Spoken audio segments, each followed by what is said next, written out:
Bonjour et bienvenue sur la chaîne PDSF. Parole de Dieu, source de ma foi. Dans cette vidéo nous étudierons le livre de Genèse 1, le verset 1 à 2. Merci et bon visionnage. Genèse 1 verset 1. Au commencement Elohim créa les cieux et la terre. Verset 2. La terre devint tohu et bohu. La ténèbre était sur les faces de l'abîme et l'esprit d'Elohim planait au-dessus des eaux. L'Esprit Saint ouvre ce livre d'une manière particulièrement frappante. Il nous amène sans préambule devant Dieu, dans la plénitude essentielle de son être, et nous le montre au milieu de cette scène où lui seul est à l'œuvre et opère. Nous entendons Dieu rompre le silence de la terre, nous le voyons luire dans les ténèbres qui la couvrent, afin de créer pour lui-même une sphère dans laquelle il puisse manifester sa puissance éternelle et sa divinité.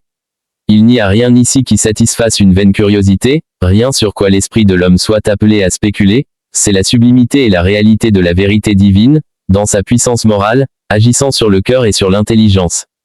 L'Esprit de Dieu ne veut pas fournir des aliments à la curiosité de l'homme ou la satisfaire par de subtiles théories. Les géologues peuvent sonder les entrailles de la Terre, et en tirer des matériaux par le moyen desquels ils prétendent compléter ou contredire les écrits divins. Ils peuvent étendre leurs spéculations sur les débris fossiles, mais le disciple docile s'attache aux pages inspirées, il lit, il croit, il adore. Que ce soit dans cet esprit que nous poursuivions l'étude de ce livre, et puissions-nous réaliser ainsi ce que c'est que de s'enquérir diligemment de l'Éternel dans son temple. Psaume 27 verset 4. Au commencement Dieu créa les cieux et la terre. Les premières paroles du livre sacré nous placent dans la présence de celui qui est la source infinie de toute vraie bénédiction. L'Esprit Saint ne raisonne pas laborieusement pour nous prouver l'existence de Dieu, il n'entre point dans cette voie, Dieu se révèle, il se fait connaître par ses œuvres. Les cieux racontent la gloire du Dieu fort et l'étendue annonce l'ouvrage de ses mains, toutes tes œuvres te célébreront, ô Éternel. Il n'y a que l'incrédule ou l'athée qui cherche des preuves raisonnées de l'existence de celui qui, par la parole de ses lèvres, appela les mondes à l'existence, et se révéla lui-même comme le Dieu souverainement sage, le Tout-Puissant, le Dieu éternel.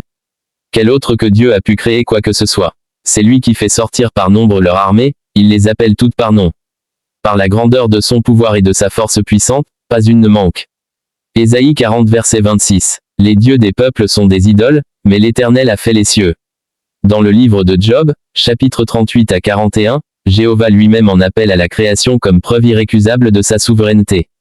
Cet appel, tout en présentant à l'intelligence la démonstration la plus claire et la plus convaincante de la toute-puissance de Dieu, touche en même temps le cœur par son étonnante condescendance. Tout y est divin, la majesté et l'amour, la puissance et la tendresse. Et la terre était désolation et vide, et il y avait des ténèbres sur la face de l'abîme.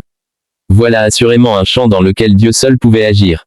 L'homme, sans doute, dans l'orgueil de son cœur, ne s'est montré que trop disposé à intervenir dans l'œuvre de Dieu, dans des sphères d'action d'un ordre bien supérieur, mais, ici, l'homme n'a aucune place jusqu'au moment où, comme toute chose, il devient l'objet de la puissance créatrice.